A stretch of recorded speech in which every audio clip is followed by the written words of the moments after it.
terre d'eau. La gadoue, les marais, les mangroves, les sables mouvants, les lagunes, les tourbières, les lacs, les deltas, les vasières, les palus. Une zone humide, en fait, c'est quoi ? Je verrais comme ça, j'ai plutôt une image de marais. Pas grand-chose. Les vaches. Le lac. Ça m'évoque les vaches qui sont au bord du lac. Les scientifiques estiment que 64% des zones humides de la planète ont disparu depuis 1900. Bien qu'elles ne couvrent qu'environ 6% de la surface terrestre, 40% de toutes les espèces végétales et animales vivent ou se reproduisent dans les zones humides. Comment l'homme a-t-il appris à vivre dans ce milieu a priori hostile et en constante évolution ? Quels enjeux représentent-elles à l'heure du réchauffement climatique, de l'urbanisation massive et de l'écotourisme ? À travers le récit de femmes et d'hommes passionnés, découvrons ensemble ces terres d'eau.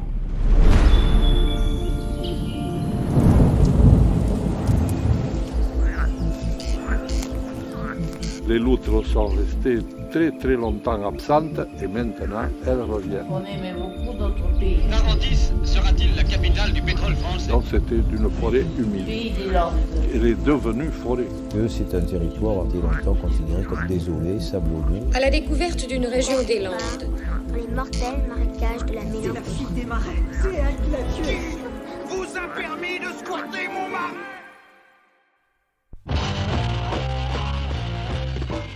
La bicyclette au siècle de l'auto. Le vélo, un sport du XXe siècle. Un sport de détente, d'entretien, agréable et peut-être nécessaire. Il y a de nombreuses côtes dans votre circuit ? Oh oui. Et le plus intéressant, c'est les côtes. Moi, ça me fait du bien. Quand vous faites tous les jours 8 heures par an, puis que vous avez pris des poids, j'estime que la bicyclette, ça fait du bien quand même. C'est surtout le temps qui manque. Et pourquoi vous faites de la bicyclette ? Disons que c'est un sport, une détente. Dans la semaine, on a un travail qui n'est pas manuel, alors ça nous permet de nous dépenser le dimanche. Et vous faites combien de kilomètres le dimanche ? 50, 60, 70, ouais. Approximativement.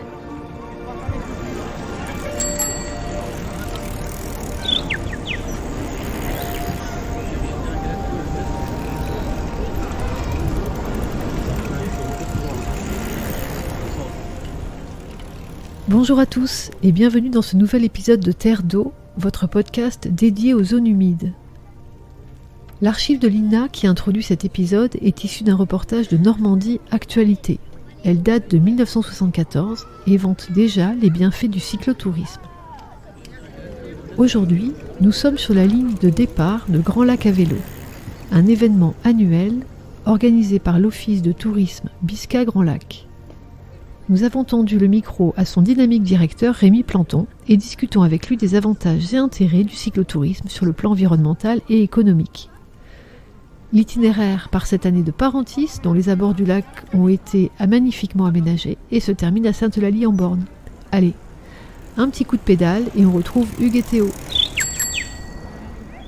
Alors déjà je voulais vous demander, est-ce que c'était votre première participation à l'événement Grand Lac à vélo Oui, tout à fait. Notre toute première sortie à vélo, nous ça fait pas très longtemps qu'on est dans la région.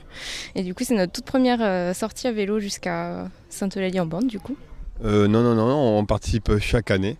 D'habitude on est en famille. Bon, cette année mes enfants sont restés au lit, elles ont grandi, elles sont un peu fatiguées, l'adolescence. Mais non, on fait ça depuis des années et on revient chaque année pour l'esprit de familial, convivialité, les jeux surtout cet après-midi. Voilà, pour la journée, on passe toujours un bon moment. Qu'est-ce qui vous a motivé à participer à ce petit événement ?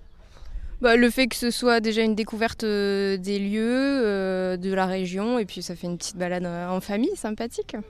Carrément. Et dans la vie de tous les jours, du coup, le vélo, vous essayez de l'utiliser pas mal ou pas trop ? Si, on essaye de l'utiliser. Bon, c'est vrai qu'on a une belle région, donc avec de belles pistes cyclables, donc autant en profiter, quoi. Oui, c'est ça, parce que du coup, le fait qu'il y ait un accès autant aux pistes cyclables, ça donne envie de l'utiliser. C'est ça un peu ? Oui, tout à fait. C'est vrai on peut faire vraiment beaucoup de kilomètres à vélo ici, donc non, c'est chouette. Puis quand on voit le décor, c'est quand même très agréable. Avant j'habitais dans le Var, là, à côté de Toulon, et je pratiquais pas le vélo. Déjà beaucoup plus de relief, pas du tout d'aménagement, donc plus de dangerosité en bordure de route. J'ai déjà vu des cyclistes se jeter dans le bas-côté pour éviter un croisement de deux voitures, ce genre de choses. Donc c'est vraiment le fait d'être ici et les aménagements qu'il y a qui m'ont poussé à vouloir découvrir le département, quoi. Est-ce que vous étiez au courant que du coup les pistes cyclables passaient à travers des zones humides protégées, du coup landaises ? Bah alors pour le coup non, pas du tout, mais ça sera une très bonne découverte du coup. Ouais, c'est ça, vous allez découvrir ça et on se retrouvera du coup juste après le petit parcours pour voir si vous avez découvert de petits paysages. Merci beaucoup pour vos réponses. Alors nous sommes avec Rémi Planton. Bonjour Rémi. Est-ce que vous pouvez présenter l'événement Grand Lac à vélo, que les gens sachent ce que c'est ? Bien sûr, donc l'événement Grand Lac à vélo est une initiative portée par la commune des Grands Lacs depuis maintenant 14 ans, c'est la 14e édition. Et à la base, tout est lié, c'est d'où vient l'initiative et comment ça marche. L'idée c'était que la collectivité s'était engagée dans la création d'un réseau cyclable, de pistes cyclables, de voies douces, de voies vertes. Et chaque année, pour mieux faire comprendre et s'approprier les différents itinéraires qui étaient créés au fur et à mesure, l'idée c'était de faire une journée événementielle de découverte avec des animations tout au long de la journée pour mieux comprendre et s'approprier le tracé de l'année en cours. La chance que nous avons, c'est qu'on arrive maintenant à 14 ans. Donc en 14 ans, beaucoup d'aménagements ont été réalisés. Globalement, pour les personnes qui connaissent l'ensemble de la façade atlantique, on est sur les Grands Lacs, on a cette chance de se trouver sur l'itinéraire de la Vélodyssée. Donc cette grande Eurovélo-route européenne qui va de Roscoff à Hendaye sur la partie nationale, sur la partie française. Et donc l'idée, ça a été de mailler à travers les années tout le réseau cyclable, du littoral vers le rétro-littoral, aux 4 points cardinaux, quoi, d'ouest en est, principalement l'ouest étant limité par l'océan, mais dans cette dynamique. Et donc l'idée, ça a été aussi chaque année d'acculturer, de montrer les tracés créés, et aussi en profiter pour donner la part belle, faire un zoom sur une compétence, une initiative locale particulière. Et je peux notamment aujourd'hui les remercier par rapport à l'édition d'aujourd'hui. On a l'exemple aujourd'hui de Grandiose, qui est donc l'association qui œuvre dans l'inclusion, notamment sur la mobilité et l'accès à tout et pour tous, et qui nous ont bien aidés dans la préparation pour rendre cette journée accessible pour tout le monde, et qui sensibilisent tout au long de leur année d'existence l'association pour pouvoir nous aider à mieux appréhender, le mieux vivre ensemble là-dessus. Et chaque année, on essaie d'avoir une thématique particulière sur des sujets. Ça peut être des expositions, ça peut être une rencontre gastronomique. Toutes les thématiques se sont succédées à travers les années. Et également, bien sûr, c'est avant tout aussi un événement festif, un événement d'arrière-saison. Donc pas mal de jeux pour les enfants et pour les moins jeunes autour du vélo, autour de la découverte du vélo et de sa pratique. Alors du coup, on a suivi l'événement du début à la fin. On a vu qu'il y avait quand même pas mal de monde. Est-ce que vous avez déjà des chiffres ou un peu une idée ? Alors une estimation, justement une idée, on estime à peu près à 120 personnes qui étaient présentes en itinérance à vélo au départ de Parentis ce matin. Un petit cortège de, je pense, de 90-100 personnes qui sont parties de Parentis et qui sont vues donc rejoints à Gast en deuxième point de connexion par d'autres itinérants à vélo. Et après, le charme de la manifestation depuis des années, c'est de se retrouver à la fin de cette balade générale avec d'autres personnes qui viennent se faire les animations et vivre le lieu sans forcément être venus à vélo. Donc en tout cas 120 itinérants à vélo et d'autres personnes dont on n'a pas forcément fait tout le comptage, mais qui étaient là à Saint-Élion-en-Born à l'arrivée. Super, vous êtes content du résultat ? Oui, on est content du résultat parce que c'est un événement d'arrière-saison tout le temps. Encore faut-il savoir si on doit parler de saison ou pas avec maintenant les conditions climatiques que nous connaissons, les ailes de saison qui s'étirent. Mais on est satisfait parce que les personnes sont contentes, posées, ont l'habitude. Il y a des habitués qui reviennent, d'autres personnes qui en ont entendu parler, qui sont venues le faire. Des nouveaux arrivants aussi qui vivent dans le secteur, dans le territoire depuis quelques années maintenant ou quelques mois et qui en entendent parler et qui en profitent pour découvrir des lieux qui n'auraient pas forcément eu l'intuition d'aller découvrir s'il n'y avait pas eu une organisation comme ça. Bien justement, c'est l'occasion de retrouver nos deux participants qui viennent tout juste de finir la course pour avoir leurs avis sur ce petit parcours. Est-ce que vous avez découvert un peu des nouveaux paysages du coup, vu qu'ils ne vous connaissaient pas ? Est-ce que ça... Oui, Gast, c'est vrai qu'on n'avait pas encore été et franchement très mignon. Et même ici, pour le coup, c'est très agréable d'arriver avec de la musique, des animations, franchement très sympa. Oui, alors ce sont plutôt des parcours que je connais parce que je pratique le vélo le reste de l'année. Bon, je ne vais pas dire régulièrement, mais de temps en temps. Et donc je suis fan de toutes ces pistes cyclables qu'on a la chance d'avoir dans le département, quoi. Et bon, là c'est local, c'est la communauté des Grands Lacs qui organise cette journée, mais bon, personnellement j'aime bien aussi aller jusqu'à Contis et au-delà, descendre jusqu'à Hendaye. Voilà quoi, j'adore profiter, comme vous dites, et des paysages et de cette chance qu'on a d'avoir ces pistes cyclables.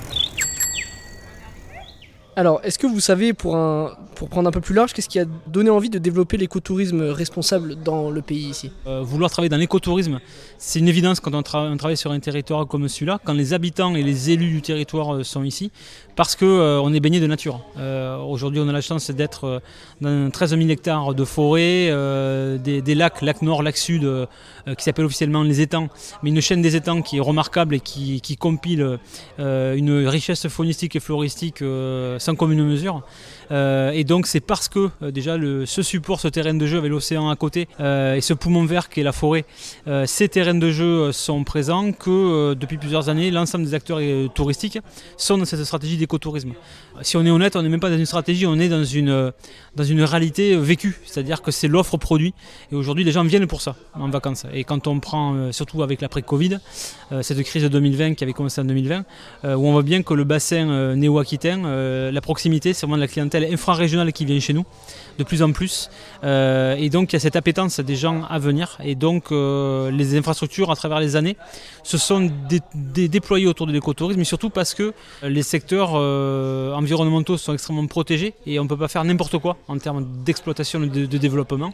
Donc c'était un peu normal d'aller là-dessus. Et ensuite, pour répondre à votre question, on est surtout maintenant dans une nécessité d'adaptation parce qu'on n'est pas sous cloche, on n'est pas un territoire fantastique parmi les autres, c'est qu'on est tous contraints par ce réchauffement climatique. Tous ces aléas et ces enjeux qui maintenant sont des défis pour tout le monde. Et on doit prendre notre part dans cette dynamique et à travers l'événementiel, à travers la qualification des hébergements, à travers les mobilités, à travers tous ces enjeux dont tout le monde a connaissance maintenant, on doit prendre notre part là-dedans.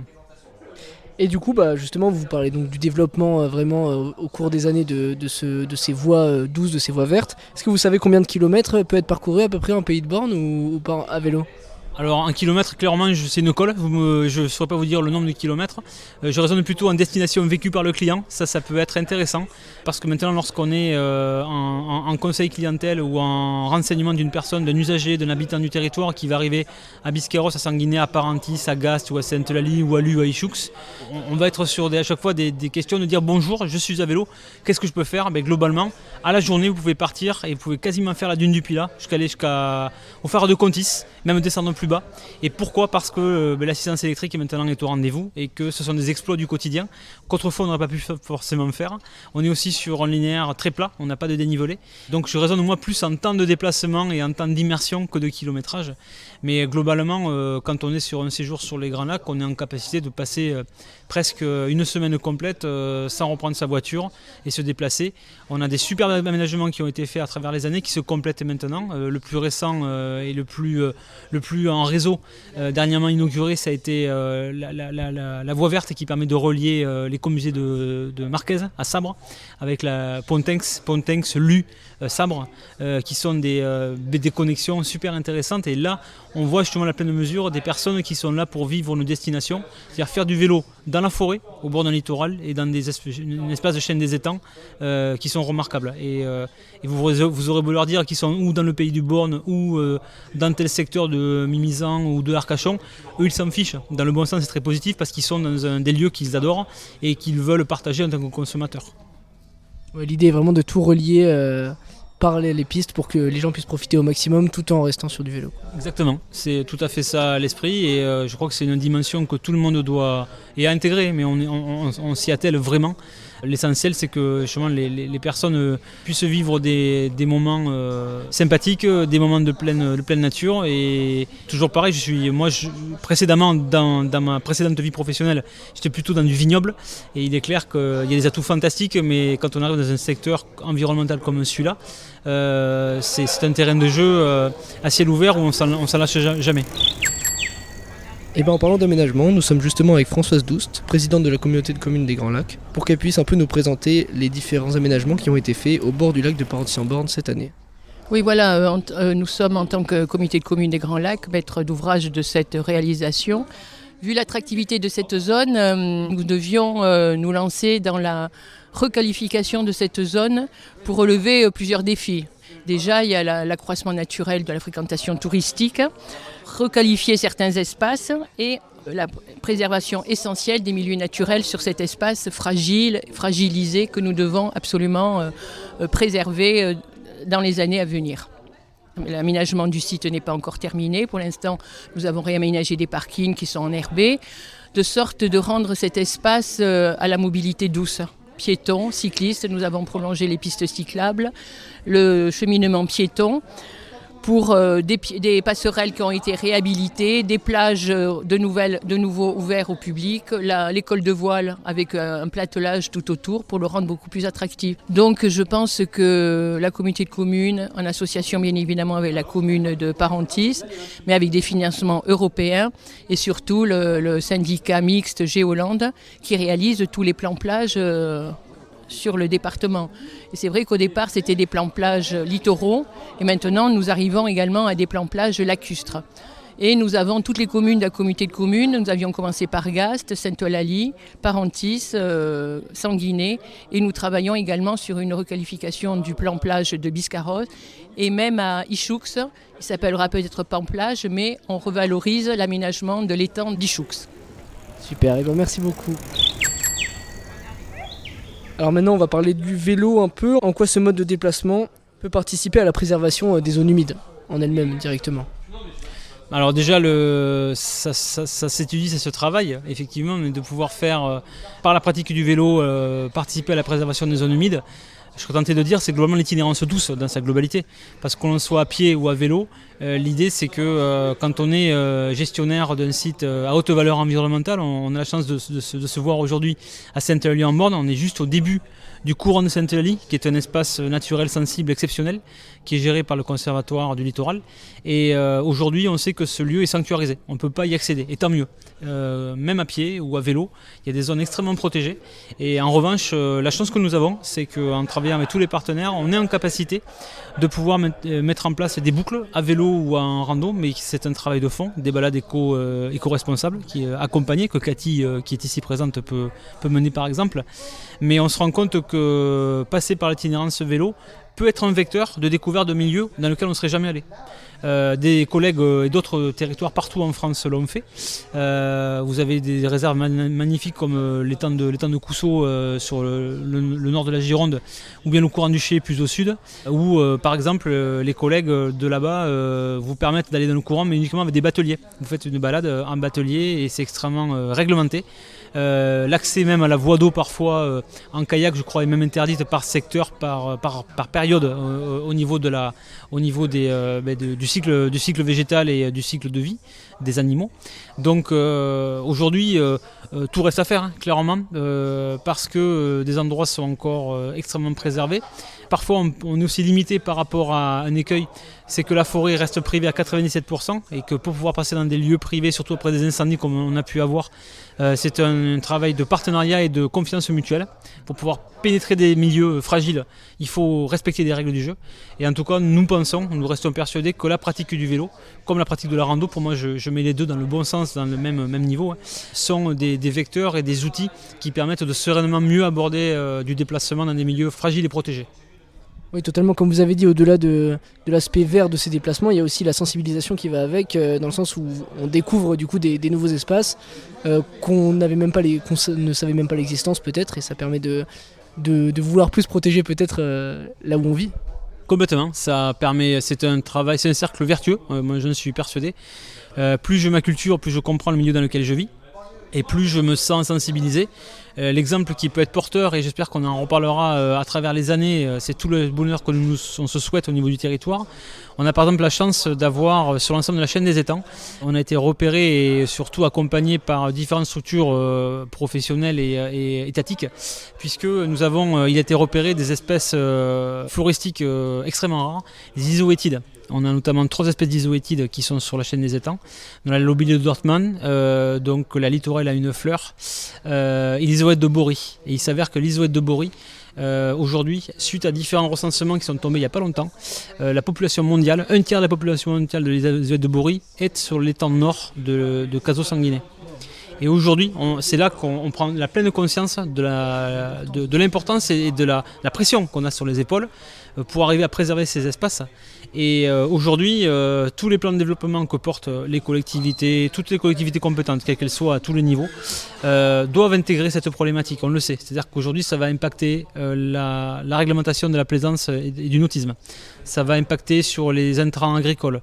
Ça va impacter la pratique de la chasse. Donc l'idée, c'est qu'il ne faut surtout pas que ce soit une mise sous cloche et une problématique qu'on aborde sous le filtre d'une contrainte, mais plutôt de comment on s'en accompagne et on fait avec. Et on s'en est rendu compte, on travaille à sensibiliser les acteurs à travers différents supports, que ce soit des rayons d'information, du contenu éditorial, beaucoup de médiation fait par toutes les forces en présence. Et on se rend compte que dès que les personnes sont au courant et comprennent l'enjeu, ils accompagnent, ils suivent la démarche. Il ne faut surtout pas passer par la démarche mise sous cloche, c'est comme ça, pas autrement, sinon on n'y arrive pas. En tout cas, c'est notre philosophie et notre motivation en tant que technicien travailler dans ce développement touristique-là.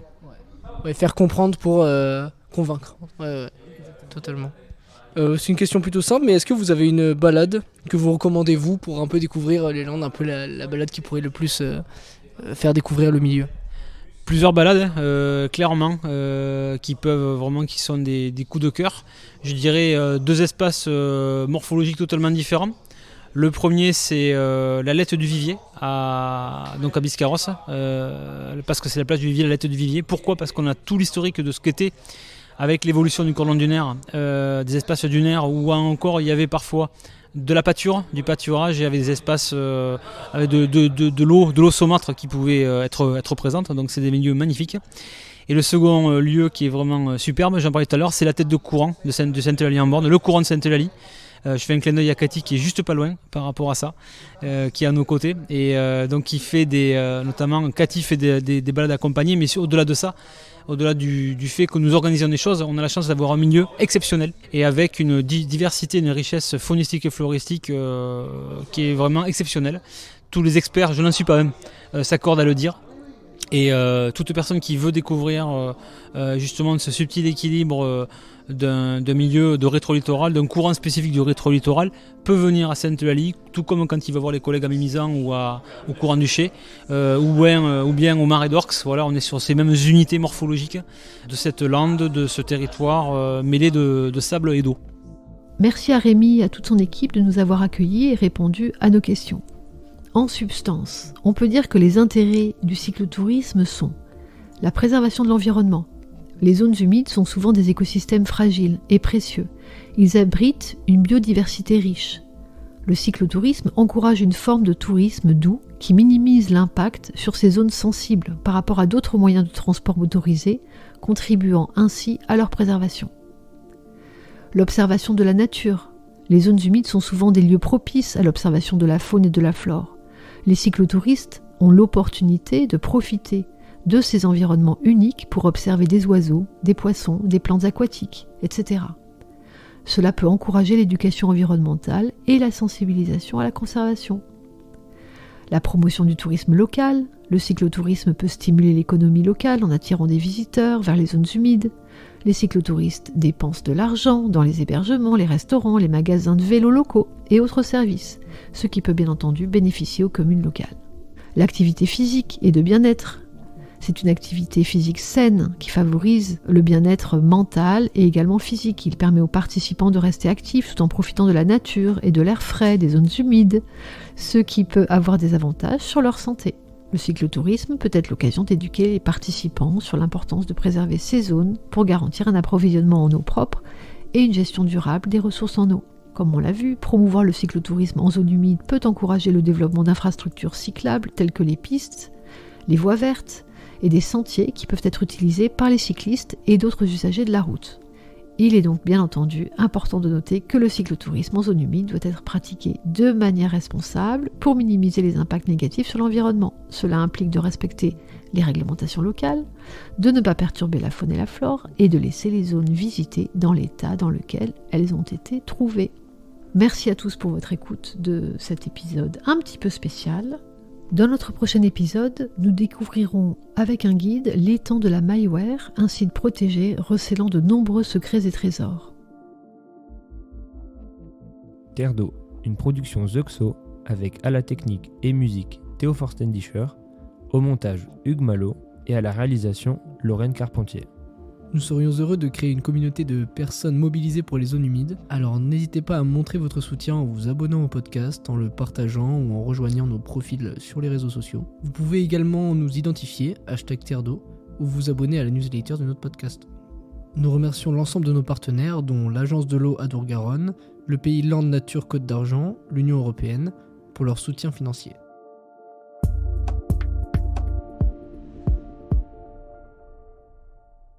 Terre